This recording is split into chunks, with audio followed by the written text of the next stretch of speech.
बिस्मिल्लाहिर्रहमानिर्रहीम। अस्सलाम वालेकुम। अबरार रशीद आपकी खिदमत में हाजिर। एक और जनरल साहब की बेगम को रिपोर्टेडली मुबैना तौर पर गिरफ्तार कर लिया गया है, हिरासत में ले लिया गया है और अब दो जनरल साहिबान की बेगमात जो हैं वो कानून नाफिज करने वाले इदारों के पास मौजूद हैं। और ये फैसला किस सतह पर हुआ, जाहिर है एक लेफ्टिनेंट जनरल रिटायर्ड, उनका तो नाम उनकी बेगम, चूँकि वो पीटीआई की एमएनए भी थी, lieutenant general retired Jameel Haider, और उनके बारे में ये बताया जाता है कि काफ़ी असर व रसूख वाले जनरल हैं। ज़ाहिर है कोर कमांडर रहे हैं, आईजी आर्म्स रहे हैं, बहुत से लोगों ने इस पर तबसरा भी किया है। लेकिन मेरे पास जो खबर है, चूँकि अभी तक 100% मुसद्दका नहीं है इतलात ज़राए और मालूमात के हवाले से,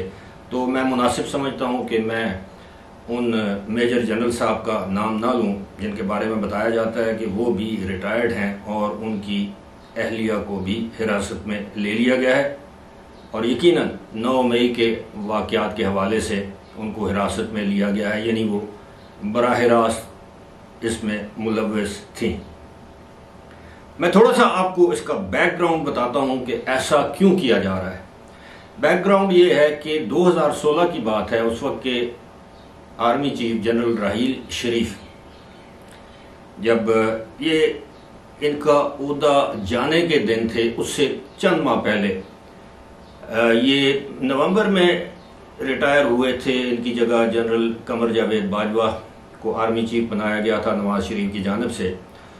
तो उससे पहले एक मरतबा उन्होंने एक तकरीब से खिताब करते हुए वाज़े तौर पर यह कहा था कि जनाब, फ़ौज के अंदर भी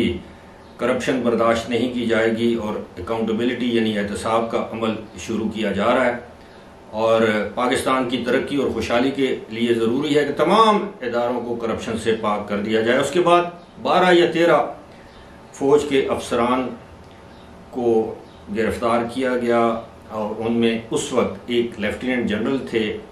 1 या 2 मेजर जनरल थे और बाकी JCOs यानी जूनियर कमीशन ऑफिसर्स हम जिन्हें कहते हैं वो थे। जब इनकी गिरफ्तारी की खबर उस वक्त के डॉन अखबार और डॉन न्यूज़ चैनल ने ब्रेक की, तो बहुत से जो रहनुमा हैं उन्होंने इसको खुशाइन करार दिया था, जिसमें उस वक्त जो अब भी हैं पाकिस्तान मुस्लिम लीग नून के रहनुमा मोहम्मद ज़ुबैर उमर,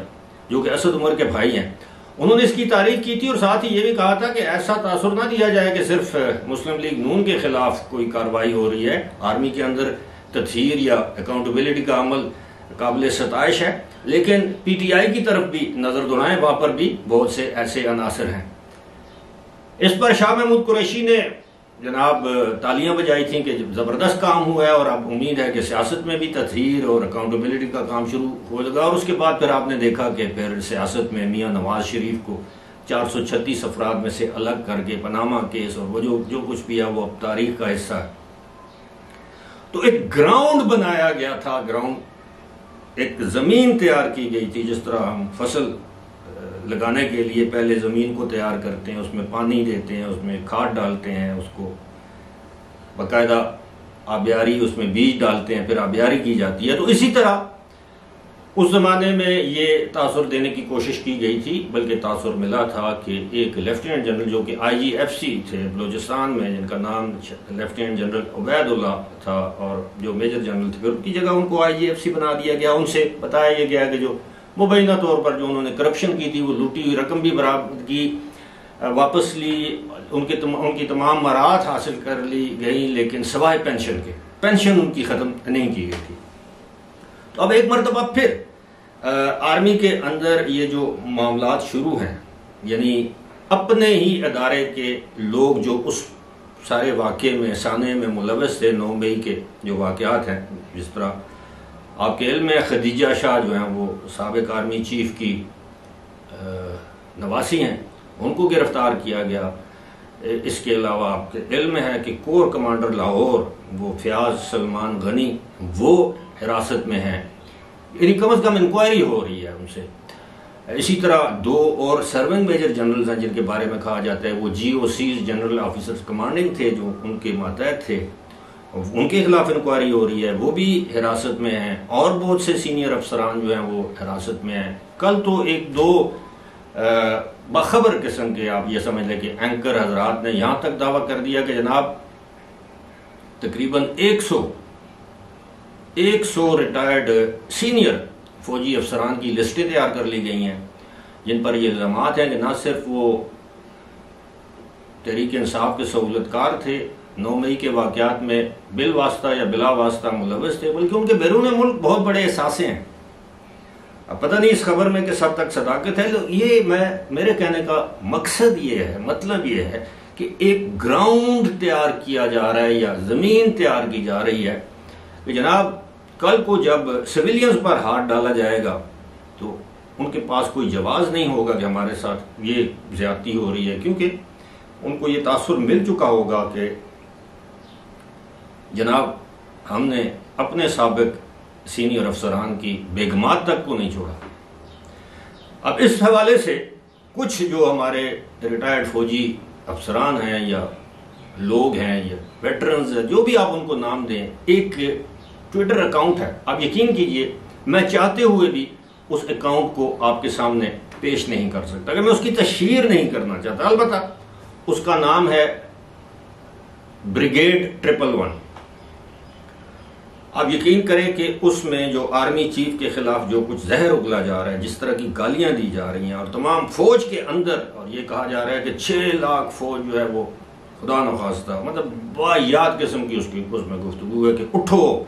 इस शख्स के खिलाफ, यानी आर्मी चीफ के खिलाफ बहुत ज्यादा हर्जा सराई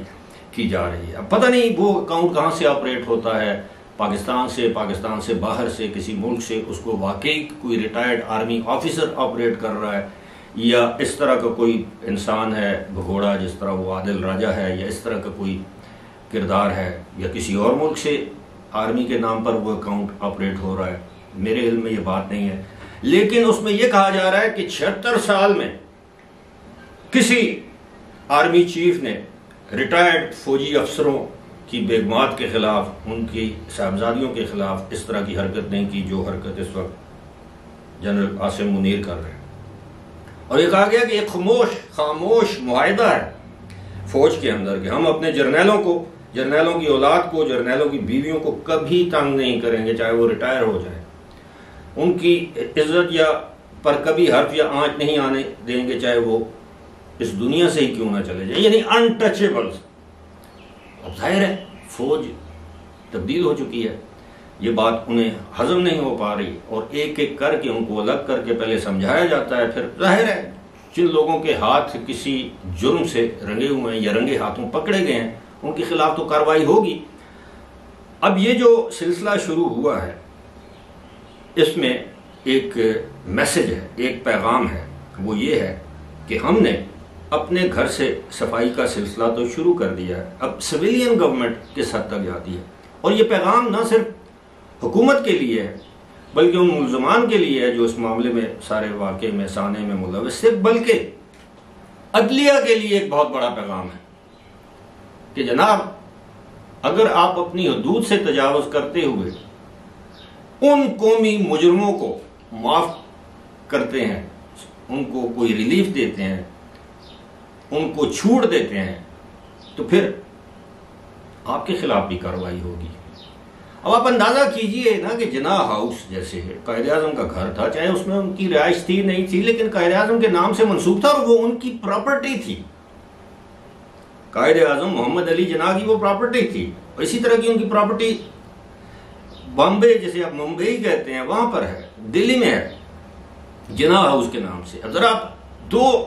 मिनट के लिए ये सोचिए कि अगर वहां पर हिंदू इंतहा पसंद बीजेपी के लोग या किसी और ग्रोह के लोग वहां पर मुंबई में जिन्ना हाउस के ऊपर हमला आवर होते, तोड़फोड़ करते, जला देते, लूट मार करते, तो पाकिस्तान में तो मेरा ख्याल है सड़कें रोजाना मुजाहिरे होते, ये देखें क्या हो गया। लेकिन पाकिस्तान के अंदर एक काम किया गया है, अब उसको जस्टिफाई करने के लिए, ये जिस तरह मैंने उस दिन कहा है, वो क्या नाम है, एक लेफ्टिनेंट जनरल पता नहीं आसिफ यासीन मलिक टाइप के जो लोग हैं, और कुछ तो खामोश हो गए। जनरल खालिद मकबूल को खामोश करवा दिया गया है, जनरल अमजद शुएब को खामोश करवा दिया गया है, जनरल अली कुली खान अब आपको मुतहरक नजर नहीं आती, और बहुत से लोग हैं इस तरह के जो पहले तो बढ़ चढ़कर टेलीविजन स्क्रीनों पर कि नहीं Imran is the last hope, अब वो खामोश हैं। उन्हें पता है कि उनको जो मराहत मिलती हैं रिटायरमेंट के बाद, उन्हें मालूम है कि उनका इलाज फ्री होता है, उनको पेंशन मिलती है, उनको नौकर चाकर दीगर सहूलियात, जर्नैलों को तो मुरब्बे दिए जाते हैं, फिर उसके बाद रिटायर्ड जर्नैलों को, फिर उसके बाद commercial plots, Askari housing, DHA में प्लाट, बहुत कुछ दिया जाता है। तो इमरान खान के लिए ये सारे लोग ये सब कुछ कुर्बान करने के लिए तैयार होंगे। ये ऐसे ही इनकलाबी है। इनकलाबी तो वो होता है जिसको अपनी जान की फिक्र नहीं होती, तन मन धन वो अपने काज के लिए लगा देता है। फिर वो ये नहीं देखता कि इस काज के लिए मेरी प्रॉपर्टी को, मेरी आमदन को, मेरे अजीजों अकारब को मेरे बैंक अकाउंट फ्रीज हो जाएंगे, नहीं, वो इन चीजों से मुबर्रा होता है। लेकिन ये चूंकि ये सोशल मीडिया के इनकलाबी थे, अब ये कानून की गिरफ्त में आ रहे हैं। अब तो चीखें जो पहले बुलंद हो रही थी, अब तो चीखों की आवाज भी सरगोशियों में सुनाई देती है। बहरहाल ये जो सिलसिला शुरू किया गया है ये अभी रुकेगा नहीं जब तक कि तमाम किरदार अपने मंतकी अंजाम तक नहीं पहुंच जाते। और दूसरी आपके साथ एक और खबर शेयर कर दूं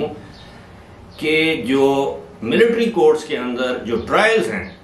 सिविलियंस एंड आर्मी ऑफिसर्स के, वो शुरू हो चुके हैं। और कुछ ट्रायल जो हैं उनके नताइज आपको आइंदा हफ्ते 2 हफ्ते के अंदर अंदर सामने आना शुरू हो जाएंगे। यानी नताइज से मुराद ये है कि जिनको सजा दी जाएगी उसको बाकायदा पब्लिक किया जाएगा, ताकि लोगों को पता चले कि वाकई इनको सिर्फ गिरफ्तार नहीं किया गया बल्कि इनको कानून के मुताबिक सजा भी दी गई है। बहरहाल देखते हैं आने वाले दिनों में क्या होता है। कुत्तों ने भौंकना शुरू कर दिया है, इसलिए फिलहाल मुझे दीजिए इजाजत। खुदा हाफिज।